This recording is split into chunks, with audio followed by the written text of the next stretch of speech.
Student, this is the video number 15 of ray optics. बेटा, इस video में हम लोग जो डिस्कस करने वाले हैं वो है डिस्पर्सन ऑफ लाइट। एक टॉपिक का नाम है डिस्पर्सन ऑफ लाइट। हालांकि डिस्पर्सन ऑफ लाइट क्या है इसको हम आपको बाद में बताएंगे। जो टॉपिक स्टार्ट हो, मेन टॉपिक आपकी है डिस्पर्सन ऑफ लाइट, लेकिन इसके जो अंदर सब टॉपिक्स हैं उनको पहले डिस्कस करना पड़ेगा हमें आपको, ठीक है ना। लेकिन थोड़ा सा हम आपको बताते हैं डिस्पर्सन ऑफ लाइट क्या है, और जब इसको डिटेल में पढ़ाएंगे पूरा का पूरा तब वहाँ पर आपको एक्सप्लेन करेंगे। अभी आपको डिस्पर्सन ऑफ लाइट का क्या मतलब होता है, refraction of light, reflection of light आपने पढ़ा है, अभी भी पढ़ के आए हो, रिफ्रैक्शन रिफ्लेक्शन। वैसे एक लाइट का फिनोमेना है डिस्पर्सन, ठीक है ना।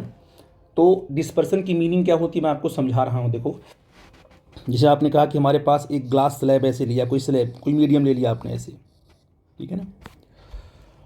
और इस मीडियम में आपने लाइट, वाइट लाइट जो आपकी आ रही है, मान लीजिए जो सन से जो लाइट आ रही है वाइट लाइट है। वाइट लाइट के अंदर 7 कलर्स होते हैं। एयर में वो नहीं दिखाई पड़ते हैं, वाइट ही की तरह वाइट ही दिखाई पड़ती है लाइट वो, क्योंकि एयर में क्या है, जितने भी कलर्स होते हैं सारे कलर्स की स्पीड क्या होती है, सेम होती है। तो सारे कलर्स साथ में चलते हैं तो वाइट, सब कॉम्बिनेशन उसका वाइट ही बनता है। तो अगर आपने कहा कि मान लो ऐसे वाइट लाइट यहाँ गिर रही है इस तरीके से, ये वाइट लाइट यहाँ पर इंसिडेंट किया। अब जब ये इस मीडियम का मान लो रिफ्रैक्टिव इंडेक्स क्या है, ये म्यू है। तो आपको पता है कि जैसे लाइट क्या है दूसरे मीडियम में आएगी जिसका रिफ्रैक्टिव इंडेक्स म्यू है, तो उसमें लाइट की स्पीड क्या होगी, चेंज होगी, है ना। उसमें क्या लाइट की स्पीड चेंज होगी। तो चेंज होकर के आपने बताया कि ठीक है सर चेंज होगी, C/V से हमने उसको निकाला था कि किस तरीके से क्या है कि जो स्पीड का कैलकुलेशन हम कैसे करेंगे। लेकिन यहाँ पर जो है इस केस में अगर आपसे मैं पूछूं कि वास्तव में इसके अंदर 7 कलर्स हैं, ठीक है ना। तो जब लाइट जो है दूसरे मीडियम में जाती है तो वास्तव में होता क्या है, वो अगर ये आपका मान लो जो नॉर्मल है तो आपको लगेगा कि अब वास्तव में होता क्या है कि लाइट जो है वो 7 कलर्स में टूट जाती है। टूटती क्यों है, क्योंकि अलग अलग कलर की स्पीड क्या होती है इस मीडियम में, अलग अलग होगी। तो आपने कहा कि इस तरीके से आप देखोगे कि जो आपकी ये देखिए, एक ये मान लो वायलेट लाइट आपने ऐसे ले लिया, है ना। फिर आपने क्या किया, मैं 3 लाइट लूँगा, 3 ही को आगे बढ़ाऊँगा। येलो हमने ऐसे ले लिया, है कि नहीं है, और रेड कलर हमने ऐसे ही लिया। अच्छा, इन तीनों के अंदर क्या है, इसको हमने वायलेट मान लिया, इसको हमने येलो मान लिया, इसको हमने रेड मान लिया, और 7 कलर्स होते हैं सब इसके अंदर ही हैं। सबसे कम रिफ्रैक्शन किसका होगा, रेड कलर का होगा, क्योंकि रेड कलर की वेवलेंथ क्या होती है, रेड कलर की वेवलेंथ ज़्यादा होती है, और वायलेट कलर की वेवलेंथ जो होती है, वेवलेंथ वो बहुत ही कम होती है। तो जिस कलर की वेवलेंथ बहुत कम होगी उस कलर के लिए म्यू ज़्यादा इफेक्टिव होगा। जो ग्लास का रिफ्रैक्टिव इंडेक्स क्या होगा, किस कलर के लिए अधिक इफेक्टिव होगा, जिस कलर की वेवलेंथ कम। वेवलेंथ कम होने का मतलब क्या होगा कि उसकी स्पीड कम होगी। तो बताइए ये ग्लास सबसे ज़्यादा किसको मोड़ पाएगा, किसको मोड़ पाएगा, वायलेट वाले को मोड़ पाएगा। सबसे कम किसको मोड़ पाएगा, रेड वाले को कर पाएगा। इसके बीच में और सारे कलर्स आ जाएंगे, मैंने 3 कलर्स इंडिकेट किए हैं, वायलेट है, येलो है और रेड कलर्स। और भी कलर्स इसके अंदर ही होंगे, जैसे विग्योर जो सीक्वेंस है वैसे ही बनेगा यहाँ पर। इसका ये मतलब हुआ कि ये जो ग्लास का जो रिफ्रैक्टिव इंडेक्स है, ग्लास का जो आपका रिफ्रैक्टिव इंडेक्स है फॉर रेड कलर वो कम है। Refractive index of glass for the red colour वो कम है, तभी तो उसकी स्पीड ज़्यादा है रेड कलर की, है ना। और refractive index of the glass for violet के लिए क्या है बेटा जी, ज़्यादा है। इसका मतलब जिस कलर की वेवलेंथ ज़्यादा होगी उस कलर के लिए मीडियम का रिफ्रैक्टिव इंडेक्स कम होगा। जिस कलर की वेवलेंथ ज़्यादा होगी उस कलर के लिए मीडियम का रिफ्रैक्टिव इंडेक्स कम होगा। इट मीन्स जो रिफ्रैक्टिव इंडेक्स होगा वो इन्वर्सली प्रोपोर्शनल होगा वेवलेंथ का, और स्क्वायर के फॉर्म में आता है। इस तरीके से डिफाइन करते हैं हम लोग कि रिफ्रैक्टिव इंडेक्स और वेवलेंथ ऑफ लाइट, ये दोनों आपस में रेसिप्रोकल के कॉन्सेप्ट को फॉलो करते हैं। तो आपने कहा कि, और कॉची ने क्या है, यही कॉन्सेप्ट डिस्कस किया था। हालांकि कुछ कुछ आपको यहाँ समझ में आया होगा, जब इसको डिस्पर्सन ऑफ लाइट हम पढ़ाएंगे तो आपको डिटेल में एक्सप्लेन करेंगे। ठीक है बेटा जी, तो ऐसा होता है। और ये जो 7 कलर्स होते हैं, ये 1 2 3 जो आप कलर्स देख रहे हो, ये कलर्स ग्लास वाले केस में बहुत नज़दीक होते हैं। तो ग्लास में भी लाइट आपको टूटती हुई नहीं दिखती है, सारे कलर्स आपको नहीं दिखते हैं। लेकिन वह आप प्रिज्म ले लोगे, प्रिज्म ले लोगे ना, तो उसमें 7 कलर बिल्कुल एकदम क्रिस्टल क्लियर दिखाई पड़ेगी। तो ग्लास स्लैब में भी लाइट अगर एंटर करती है तो 7 कलर्स में वो टूटती है, लेकिन वो बहुत ही कम डेविएशन होता है, वायलेट में और रेड में दिखाई पड़ता है। इसलिए वो लगभग आपस में मिक्स ही दिखाई पड़ते हैं। इसलिए हम प्रिज्म को डिस्कस करते हैं। पूरा का पूरा कलर टूटता हुआ दिखाई पड़ता है, वो बाद में हम करेंगे डिस्कस। अभी हमें पढ़ना है कॉची इक्वेशन के बारे में, Cauchy's equation for the refractive index. तो मैंने लिखा हुआ है, for a transparent medium refractive index of light depend on it's wavelength and relation is given by an experimental equation called Cauchy's equation। Mu क्या है? Mu is the refractive index of the medium, जिसमें light enter किया है, और a plus B upon lambda square. A और B आपका constant है, वो मीडियम की कैरेक्टरिस्टिक्स पर डिपेंड करता है। वहां पर आपको नहीं जाना है बेटा जी, सिर्फ फॉर्मूले से मतलब है। इसको मैंने यहाँ पॉइंट आउट इसलिए किया क्योंकि आपको एक कॉन्सेप्ट क्लियर हो कि लैम्डा में और रिफ्रैक्टिव इंडेक्स में क्या रिलेशन है।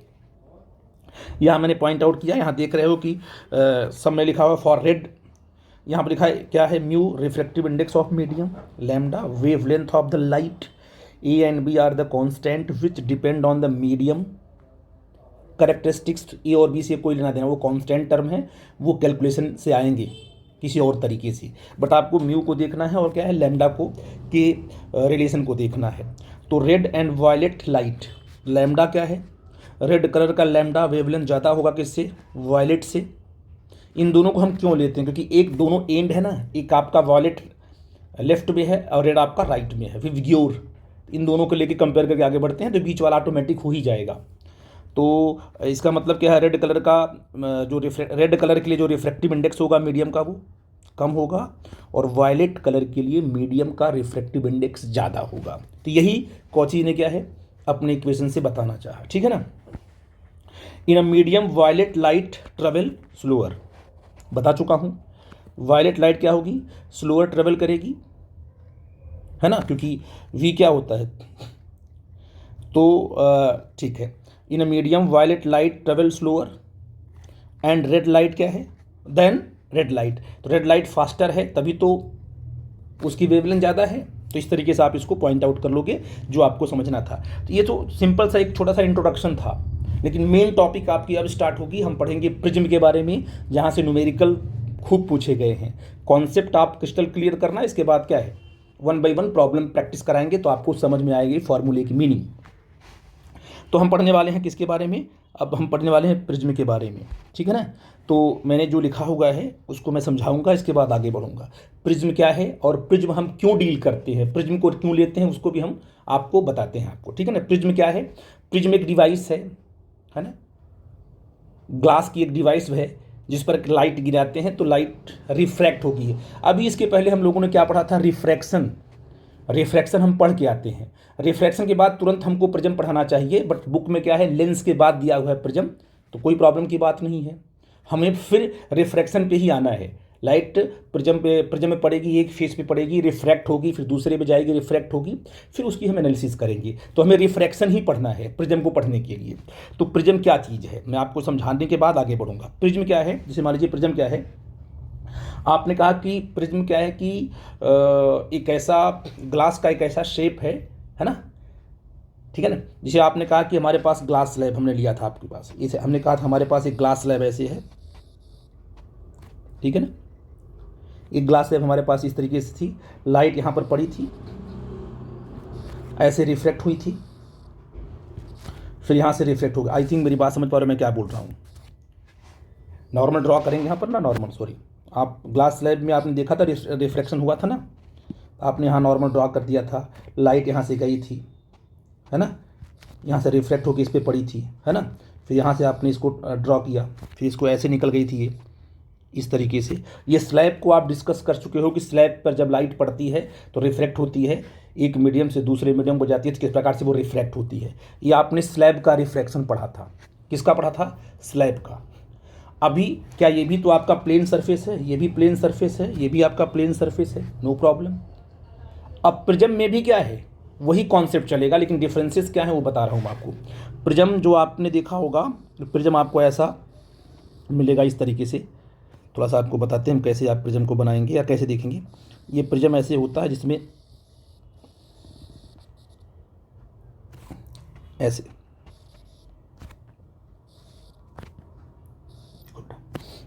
ठीक है ना। ये आपका बेस, इसमें 3 फेसेस है ना, एक बेस वाला है और एक बेस वाला देख रहे हो, राइट साइड देख रहे हो, एक आपका लेफ्ट साइड देख रहे हो। आई थिंक ऐसे रखा हुआ, ठीक है ना।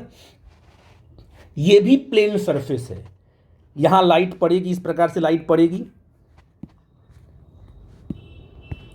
लाइट ऐसे पड़ने वाली है ना, क्योंकि ग्लास ये प्लेन सरफेस है। लाइट यहां से क्या होगी, रिफ्लेक्ट होकर इस पे जाएगी, है ना, फिर यहाँ से रिफ्लेक्शन इसका ऐसे होगा। आई थिंक इस बात को समझ पा रहे हो। यहाँ भी 2 प्लेन सरफेसेस के थ्रू रिफ्लेक्शन हो रहा है, ग्लास में भी हो रहा था और प्रिज्म में भी हो रहा है, ठीक है ना।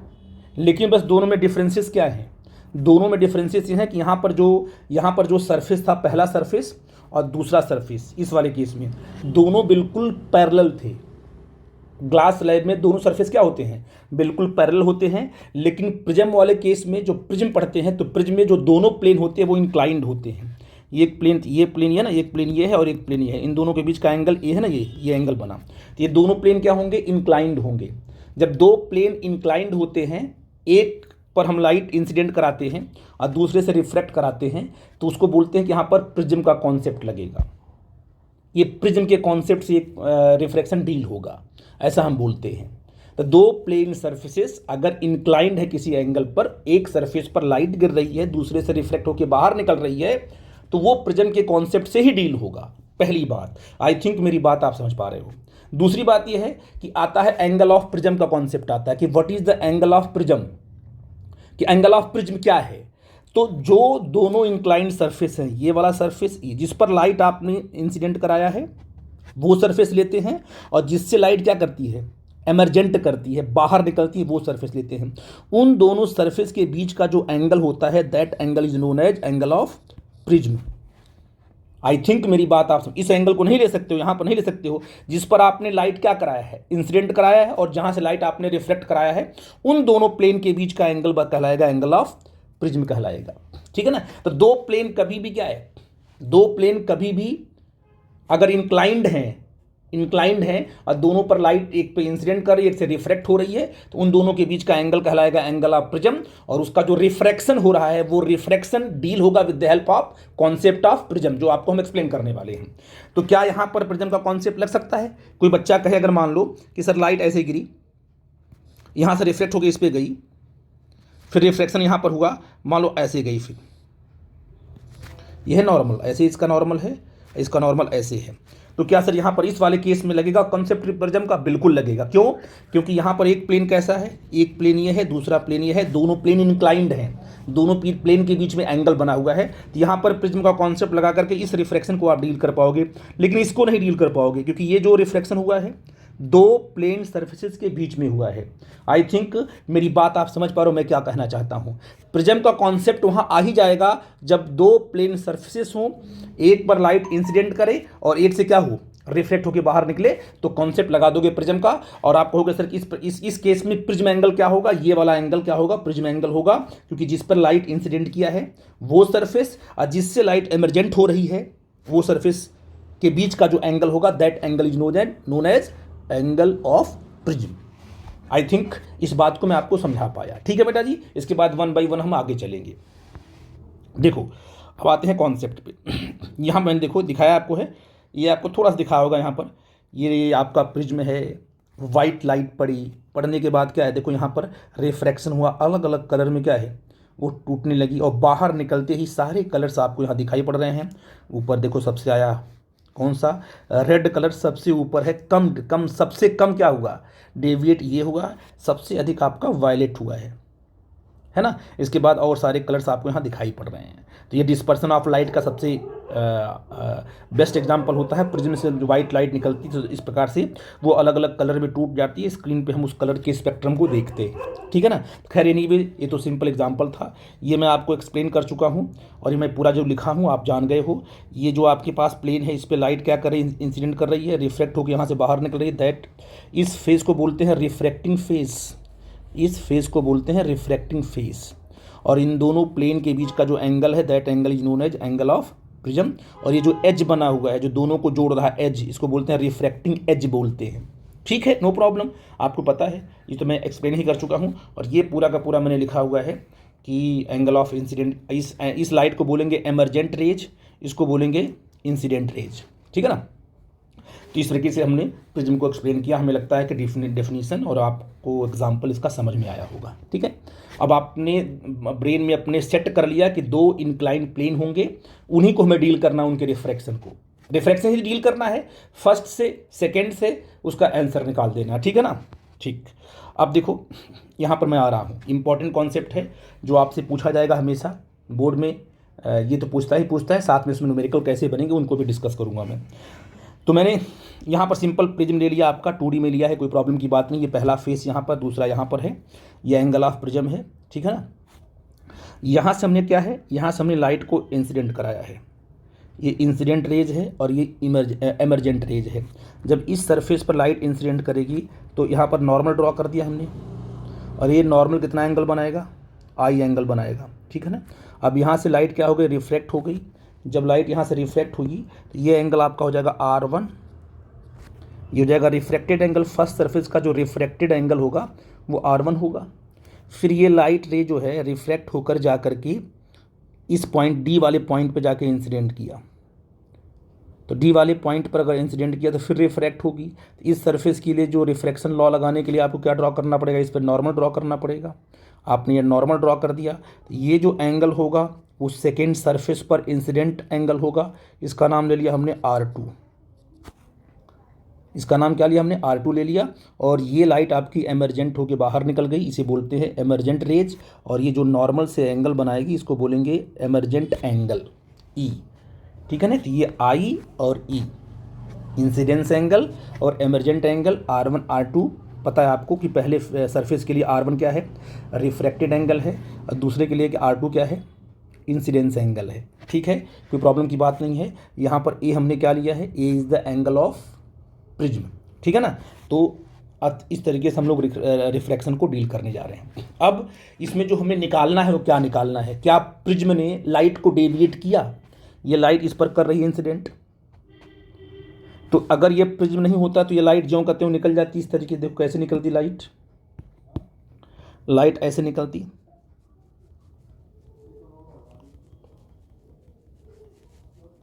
है ना।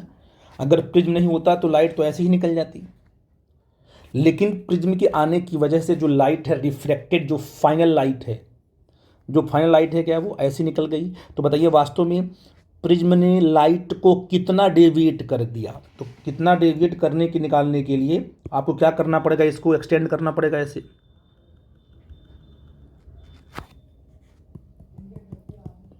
जो रिफ्लेक्टेड लाइट को ऐसे आपने कहा कि सर देखो वास्तव में ये जो एंगल बनेगा आपका, ये वाला एंगल, इतना पूरा का पूरा ये एंगल, इसको बोलेंगे डेल्टा, ठीक है ना। क्या बोलेंगे बेटा जी, डेल्टा बोलेंगे, मैं बता रहा हूँ बेटा अभी। तो ये देखो ये लाइट क्या आपकी रिफ्लेक्ट हो गई, तो वास्तव में इस लाइन से कितना चली गई, that angle is known as, इसको बोलेंगे डेल्टा, ये बोलेंगे डेविएशन। इसी पे हमें काम करना है कि प्रिज्म ने लाइट को कितना डेविएट कर दिया। मुझे लगता है आप समझ पा रहे हो मैं क्या बोल रहा हूँ, ठीक है ना। यहाँ पर हमने क्या है सब पॉइंट आउट किया, आई क्या है, R1 क्या है, R2 क्या है, डेल्टा क्या है, ठीक है ना। इसमें कोई प्रॉब्लम की बात तो नहीं बेटा जी, ठीक। अब बताइए कि क्या वास्तव में देखा जाए कि देखो ये एंगल कितना पूरा का पूरा आई है, ये कितना पूरा का पूरा ई है, ठीक है ना, ये आपका डेल्टा है। तो अगर हम यहाँ पर मान लें इस पॉइंट को हम ले लें क्या, टी ले लें, है ना। देखो ये जो ट्रायंगल है, ये वाला ट्रायंगल कौन सा, बी डी और ए टी, ये वाला जो ट्रायंगल है, इस वाले ट्रायंगल के लिए डेल्टा आपका जो है एक्सटीरियर एंगल होगा कि नहीं होगा, यस और no. Delta is known as exterior angle. अच्छा बताओ अब किसके किसके लिए होगा, ये एंगल कितना होगा जी, व्हाट इज द एंगल, इस एंगल को निकाल लो क्योंकि ज्योमेट्री है, और इस एंगल को निकाल लो। तो ये एंगल कितना होगा बताओ, क्योंकि ये पूरा का पूरा आई है, ये भी पूरा का पूरा आई होगा, ये वाला छोटा वाला जो एंगल होगा कितना होगा, आई माइनस R1 होगा, छोटा वाला एंगल। कोई दिक्कत किसी बच्चे को नहीं है। और अब मैं आपसे पूछूं कि बेटा बताओ ये वाला एंगल कितना होगा, ये वाला एंगल, ये वाला एंगल, ये वाला एंगल कितना होगा बेटा बताओ। तो ये पूरा का पूरा एंगल कितना है, ये पूरा का पूरा एंगल देखो ई के बराबर है, पूरा का पूरा एंगल ई के बराबर है। ये आप नीचे R2 है, जो आपका ये ब्लू कलर से हमने एंगल बनाया है, that angle is known as E minus, पूरा का पूरा ई है, ये R2 है, तो होगा जाएगा कितना होगा वो, ई माइनस R2 होगा। ठीक है, आई थिंक इस बात को आप समझ गए, ठीक है ना। तो delta is what, I plus R1 और प्लस ई माइनस सॉरी ये वाला एंगल कितना है, आई माइनस R1 है, और ये वाला एंगल कितना है, ई माइनस R2 है। तो इन दोनों का सम ही तो होगा डेल्टा, क्योंकि डेल्टा इज नोन है, delta is the exterior angle. इन दोनों का सम होगा तो I minus R1 plus E minus R2 delta के बराबर होगा। इतनी बात आप समझ गए ज्योमेट्री से। वही मैंने यहाँ लिखा हुआ है from the figure, delta is equal to I minus R1 plus E minus R2। क्यों, क्योंकि डेल्टा इज एक्सटीरियर एंगल, है ना। और यहाँ लिखना फ्रॉम, अगर हम देखा जाए तो from B T and D,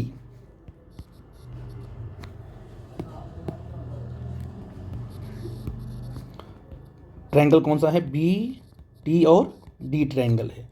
delta आपका एक्सटीरियर होगा, आप समझ गए इस बात को। फिर इसको हमने रीअरेंज कर दिया तो आई प्लस ई हो गया, इसको ब्रैकेट हटाया तो आई plus E minus R1 plus R2 कर दिया। आई थिंक ये आपका पहला इक्वेशन आ गया, इसमें कोई दिक्कत की बात नहीं किसी बच्चे को। ये पहला छोटी सी ज्योमेट्री है, आपको समझना है। अच्छा, इसके बाद हमने क्या किया देखो, अब ध्यान, ये तो हो गया क्लियर, कोई दिक्कत नहीं, डेल्टा का हमने इक्वेशन लिख लिया। अब ध्यान देना, इसमें ए बी सी डी ये पूरा का पूरा आपका क्वाड्रिलेटरल है। देखो ये क्वाड्रिलेटरल आपका है, A B C and D, है ना। इसमें 4 एंगल हैं, एक एंगल ये है, दूसरा एंगल बी कितना है, बी हम पूरा का पूरा लेंगे, ये 90 डिग्री। तो एंगल बी कितना है देखो, इस केस में अगर एंगल बी पूरा का पूरा क्या लिया हमने, क्वाड्रिलेटरल में एंगल ये प्लस एंगल बी मतलब क्या होगा, ये पूरा का पूरा एंगल। तो ये आपका सरफेस है, ये आपका नॉर्मल है, तो ये आपका होगा 90 डिग्री। ये होगा एंगल सी और ये एंगल डी होगा। इन चारों का सम कितना होता है, 360। कितना होता है बेटा जी, इन चारों का सम 360 होता है। तो बताओ बी कितना है, बी आपका 90 डिग्री है, B is what 90 degree, D is what 90 degree.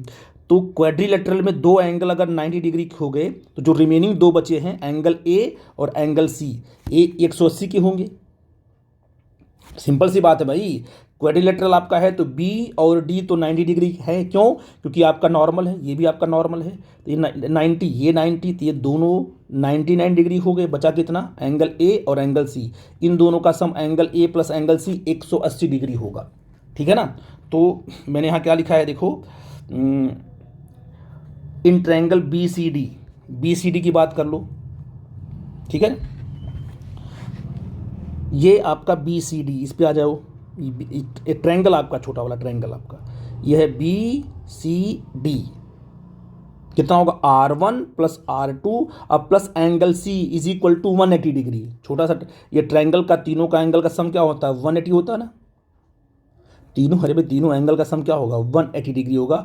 तो R1 प्लस R2 और प्लस C क्या होगा, 180 डिग्री। तुमने क्या लिखा है आप देखो, तो देखो बेटा जी, मैं डायग्राम को मैं लेके चला यहाँ पर, जिससे आपको समझ में आए कि मैं क्या लिख रहा हूँ। तो आपने कहा कि R1 प्लस देखो R1 प्लस R2 और प्लस एंगल, ये ट्रायंगल आप देख रहे हो, इस ट्रायंगल में तीनों का सम क्या होगा, 180 डिग्री होगा। इसको लिख दिया आपने, ये तो पहले लिख ही चुके हो आप लोग। अब बताइए, अगर मैं आपसे बोलूँ कि जो मैं बात कर रहा था क्वाड्रिलेटरल की, अब यहाँ पर इसका यूज होगा। आप बताइए angle A plus angle C कितना होगा, 180 डिग्री होगा कि नहीं होगा बताओ, क्योंकि एंगल ए अब प्लस पूरा का पूरा एंगल बी, एंगल सी और एंगल टी डी, ये आपका ए बी सी डी क्या है, क्वाड्रिलेटरल है। इसके चारों एंगल का सम जो होगा वो होगा 360। तो दो बी और डी आपका 90 डिग्री का है ही, तो एंगल ए और एंगल सी क्या होगा, angle A plus angle C क्या होगा, 180 डिग्री होगा। सिंपल ज्योमेट्री है। तो आपने क्या किया, 2 और 3 क्या देखा, 2 और 3 को अगर आपने कंबाइन किया तो आप क्या देखोगे, ए इक्वल टू क्या आएगा आपका R1 प्लस R2। क्यों, क्योंकि ए प्लस सी इक्वल टू क्या है, 180 डिग्री है ना बेटा जी। तो आप जहाँ पर यहाँ पर 180 है तो वहाँ क्या रख दोगे, angle A plus angle C, angle C cut जाएगा तो क्या बचेगा, R1 plus R2 equal to angle यही तो बचेगा। तो ए इक्वल टू क्या आ गया, R1 प्लस R2 आ गया। पहला कॉन्सेप्ट कि प्रिज्म के केस में आपने क्या देखा कि जो एंगल ऑफ प्रिज्म है, एंगल ऑफ प्रिज्म क्या है, वो R1 प्लस R2 के बराबर है। ठीक है, ये ज्योमेट्री से आपने प्रूव किया। अब 1 और 4 कहाँ पर, 1 क्या है, 1 ये है, जहाँ पर R1 प्लस R2 वहाँ पर ए रख दो तो आपको डेल्टा की वैल्यू मिल जाएगी। तो जो मिनिमम डेविएशन आपका आया वो कितना आया, delta equal to I plus E minus A. ठीक है बेटा। अब बेटा देखो डेल्टा इक्वल टू क्या आ गया आपका, आई प्लस ई माइनस ए, आई प्लस ई है ना, आई प्लस ई माइनस ए, आई प्लस ई माइनस ए आपका डेल्टा आ गया। याद करने का तरीका, इंसिडेंस एंगल, इमरजेंट एंगल और एंगल ऑफ डेविएशन, इन तीनों का रिलेशन मिलाएंगे तो आई प्लस ई माइनस से आपका डेल्टा आ जाएगा। ये बहुत इंपॉर्टेंट रिलेशन है प्रिज्म के केस में। जो एंगल ऑफ डेविएशन सिंपल निकालना है, incidence angle, emergent angle minus एक कर देंगे तो आपका ये फॉर्मूला निकल के आ जाएगा। इसे बोलते हैं एंगल ऑफ डेविएशन। ठीक है बेटा जी। इस तरीके से आपने प्रिज्म का पहला कॉन्सेप्ट देखा कि हम कैसे एंगल ऑफ डेविएशन कैलकुलेट करेंगे। ठीक है बेटा। अब बेटा जो हमें अगला कॉन्सेप्ट पढ़ना है, एंगल ऑफ मिनिमम डेविएशन। बड़ा इंपॉर्टेंट है कि सबसे कम डेविएशन कंडीशन क्या होगी। मतलब ठीक है, प्रिज्म है तो प्रिज्म के दो फेसेस, एक पे हम लाइट इंसिडेंट कराएंगे, एक से लाइट क्या होगी, रिफ्लेक्ट होकर बाहर निकलेगी। ठीक है ना। और तो ठीक है, वो रिफ्लेक्ट कर देगा, पक्का है कि प्रिज्म क्या करेगा, रिफ्लेक्ट तो करेगा, डेविएट तो करेगा ही करेगा। तो जो हमेशा प्रिज्म के केस में कुछ न कुछ डेविएशन आएगा। तो सबसे मिनिमम, सबसे कम से कम डेविएशन किस कंडीशन पे होगा, तो हमें क्या निकालना है, एंगल ऑफ मिनिमम डेविएशन। वो कंडीशन निकालनी है जिस पे प्रिज्म पर लाइट गिरे, रिफ्रैक्ट होके उस पार जाए, और जब हम मिनिमम डेविएशन की बात करेंगे तो वो डेविएशन सबसे मिनिमम हो, उसकी हम बात हमें करनी है। ठीक है बेटा जी। कैसे करेंगे हम समझते हैं इसको। देखो क्या है, मैं आपको एक छोटा सा कॉन्सेप्ट बताता हूँ फिर आगे बढ़ूंगा। ये पेज पे हम डिस्कस करेंगे फिर आगे चलेंगे। जैसे मान लीजिए आपने कहा हमारे पास एक प्रिज्म ऐसे है, ठीक है ना, ये हमारे पास प्रिज्म है,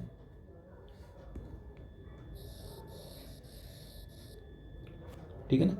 अब आपने कहा कि इस पर लाइट पड़ेगी इस तरीके से, ये इस पर नॉर्मल ड्रॉ करते हैं आप लोग। ये एंगल क्या होता है, इंसिडेंस एंगल होता है, इससे लाइट रिफ्लेक्ट होती है ऐसे। ये क्या होता है आपका R1 होता है, और इस पे जब लाइट इंसिडेंट करती है तो इसको आप R2 लेते हो, और इससे जो लाइट निकलती है इमरजेंट होती है, इसको आप E लेते हो।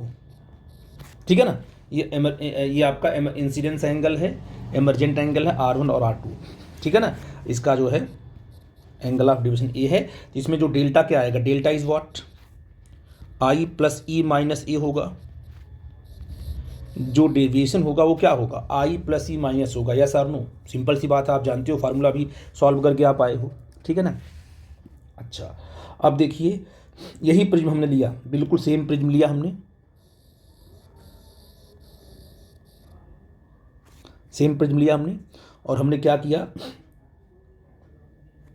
यहाँ पर लाइट हमने गिराई इस तरीके से, और ये जो लाइट गिराई यहाँ पर नॉर्मल ड्रॉ किया, और ये जो एंगल लिया हमने वो ई के बराबर लिया। जो इमरजेंट एंगल जो भी आया रहा इसमें आया था उसको हमने लिया ई, है ना। जब इसको हमने ई ले लिया तो जो लाइट यहाँ से रिफ्लेक्ट होकर ऐसे इस पर गिरेगी, ये बन जाएगा R2, क्योंकि ई के साथ आपका R2 है। और यहाँ पे जब नॉर्मल ड्रॉ करोगे, जब यहाँ से लाइट निकलेगी तो वो ई से ही बाहर निकलेगी,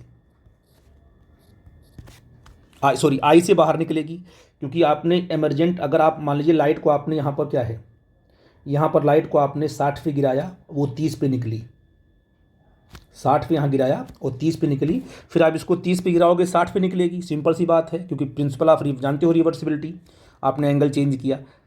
सॉरी, यहाँ पर प्रिंसिपल ऑफ रिवर्सिबिलिटी का कॉन्सेप्ट नहीं आएगा, यहाँ पर ये आएगा कि एक मीडियम से दूसरे मीडियम में अगर आप जा रहे हो, ठीक है ना, और एंगल आपने सेम रखा, जो एंगल यहाँ है वही एंगल अगर आप यहाँ रख दोगे तो ये एंगल आपको वहाँ मिल जाएगा। आप यहाँ पर स्नेल्स लॉ लगा के चेक करोगे तो दोनों में देखोगे ई और आई बराबर आएंगे। ये बात आप समझ लो इस बात को, यानी कहने का मतलब क्या हुआ कि अब बताइए इसमें कितना आएगा डेल्टा, आई प्लस ई या ई प्लस आई कर लो, नो प्रॉब्लम। आई तो आप ऐसे कर लो इसको, लेकिन रिजल्ट तो सेम ही आएगा। डेल्टा इक्वल टू क्या आएगा, ई प्लस आई माइनस ए आएगा। तो देखो डेल्टा इस पर और इस पर सेम है। इस बात को समझो मैं क्या बोल रहा हूं कि एक प्रिज्म पर दो इंसिडेंस एंगल ऐसे होंगे जहां पर डेल्टा आपका सेम आएगा। समझो इस बात को कि आपने एक इंसिडेंस एंगल ये भी लिया, ये भी आपका इंसिडेंस एंगल है, लेकिन यहां पर इंसिडेंस एंगल मान लो आपने कितना लिया है, इसका आपने 30 लिया है, ये आपका मान लो 60 आया है। तो ये क्या आपने यहां पर क्या लिया, इंसिडेंस एंगल आपने 60 लिया, तो ये आपका मान लो 30 आ गया। लेकिन दोनों के लिए क्या हुआ, मतलब एंगल 30 एंगल के लिए 60 एंगल के लिए इंसिडेंस एंगल के डेल्टा दोनों में सेम आ गया। तो जब भी आप जो है प्रिज्म पर लाइट गिराते हो तो वो दो आई के लिए, दो इंसिडेंस एंगल के लिए डेल्टा की वैल्यू सेम आती है। तो आपको ऐसा दो एंगल मिलेगा, ऐसा दो एंगल मिलने वाला है जहां पर क्या है, ऐसा दो एंगल आपको मिलने वाला है जहां पर डेल्टा की वैल्यू सेम आने वाली है। तो ग्राफ कैसे बनेगा, ग्राफ देखो ऐसे बनता है, ये देखो, ये क्या है, ये इंसिडेंस एंगल है जो आप प्रिज्म पर गिरा रहे हो अलग अलग एंगल से, और ये एंगल ऑफ डेविएशन है। तो ग्राफ आपका ऐसे आता है। देखो डेल्टा के लिए यहां पर आई,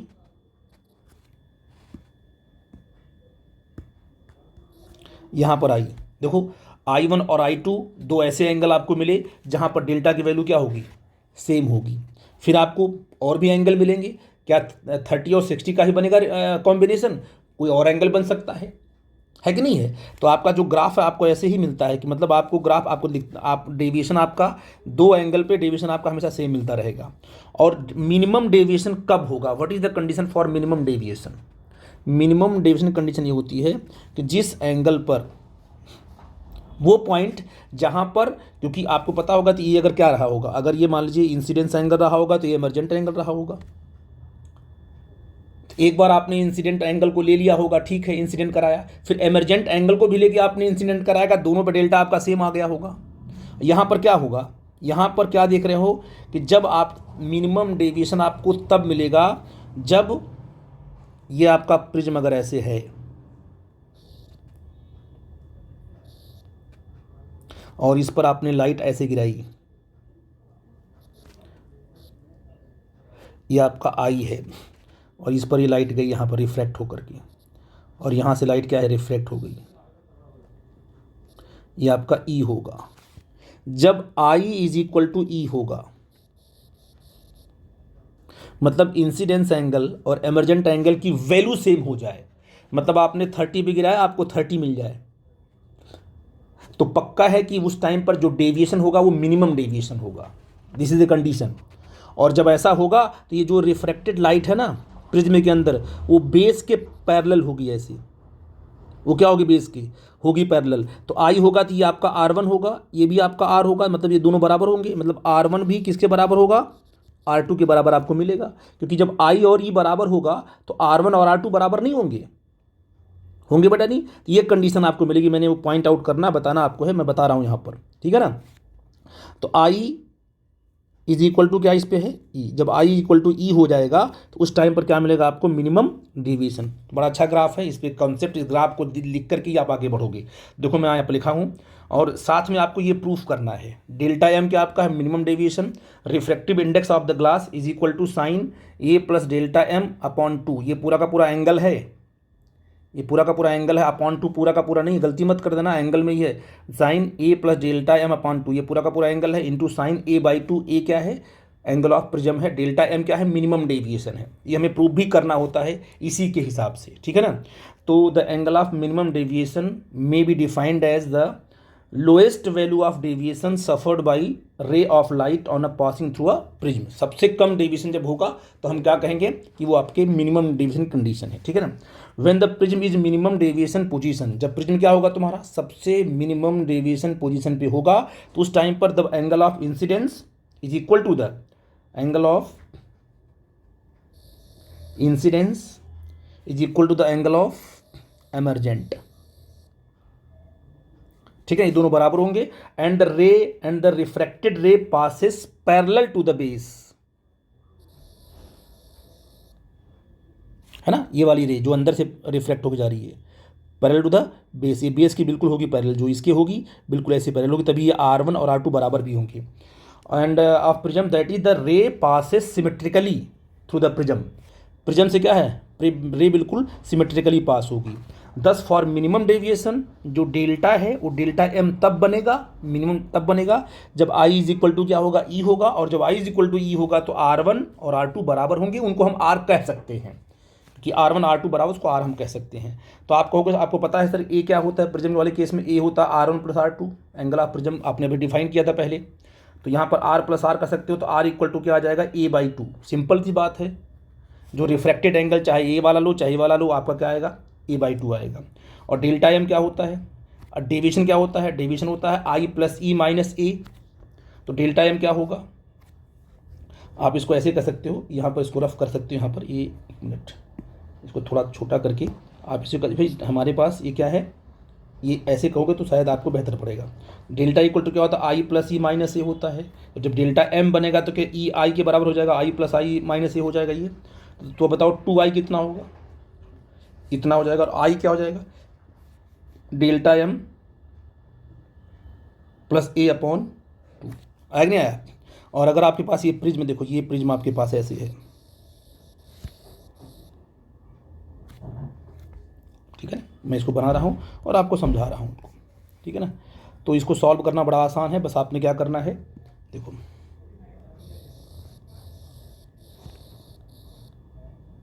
ठीक है ना, ये आपका प्रिज्म है। अच्छा, इस पर जब लाइट ऐसे पड़ी होगी,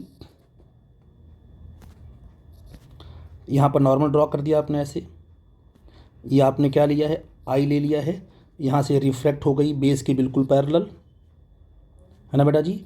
यहाँ पर आपने नॉर्मल ड्रॉ किया, ये बिल्कुल आपका ऐसे निकल गया इस तरीके से, ये आपकी रिफ्लेक्टेड लाइट है, ये आपका ई है ना, ये आपका क्या है R1 है, ये भी R होगा और ये भी R होगा, है ना, क्योंकि ई किसके बराबर है और आई के बराबर है, ठीक है ना।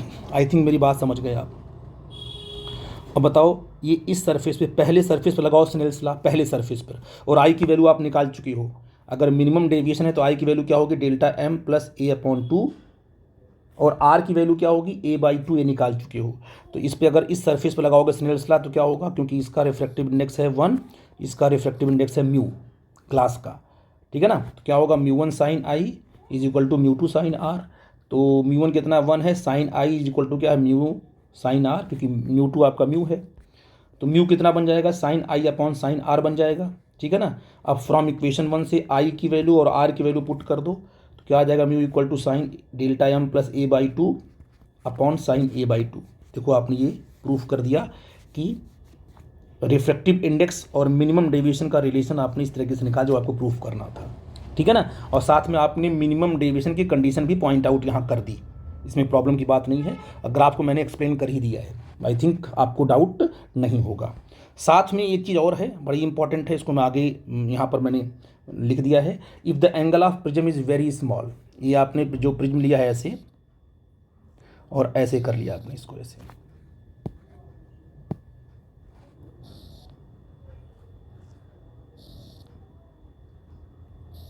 ये जो ए है ना, ये बहुत छोटा है, कितना है लेस देन क्या है 10 डिग्री, बहुत छोटा हो गया ए।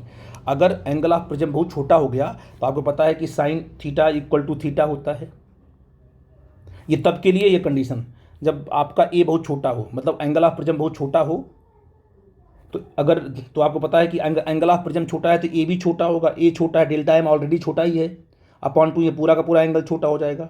तो साइन ये जो एंगल है बहुत छोटा अगर है तो ये अप्रॉक्सीमेटली एंगल के बराबर होगा, A plus delta M by two होगा। और sine A by two, A बहुत छोटा है तो साइन ए बाई टू क्या होगा, ए बाई टू के बराबर होगा। तो फार्मूले में आप क्या है, for small angle of prism mu equal to क्या है, आपने सीधे साइन हटा दिया, delta M plus A by two upon A by two कर दिया, ए बाई टू आपने यहाँ पर मल्टीप्लाई किया, mu A by two is equal to delta M plus A by two. तो यहाँ से आप डेल्टा एम निकाल सकते हो, या डेल्टा की वैल्यू क्या होगी, डेल्टा एम ही तो आएगा, म्यू माइनस वन इंटू ए, ठीक है ना, क्या आएगा डेविएशन। ये तब के लिए फार्मूला लगेगा, ये आपका मिनिमम डेविएशन या एंगल ऑफ डेविएशन का फार्मूला आपका तब लगेगा जब ए बहुत ही क्या है, छोटा हो। तो आई थिंक इस बात को आप समझ गए। बड़ा इंपॉर्टेंट कॉन्सेप्ट है बेटा, जब कहीं पर डाउट होगा तो हमसे आप डिस्कस करना, मैं आपको बताऊंगा। प्रिज्म से हम लोग प्रॉब्लम करेंगे तो आपको अच्छा लगेगा, पहले आपने थियरी को क्लियर करना है, फिर ना, ठीक है बेटा जी।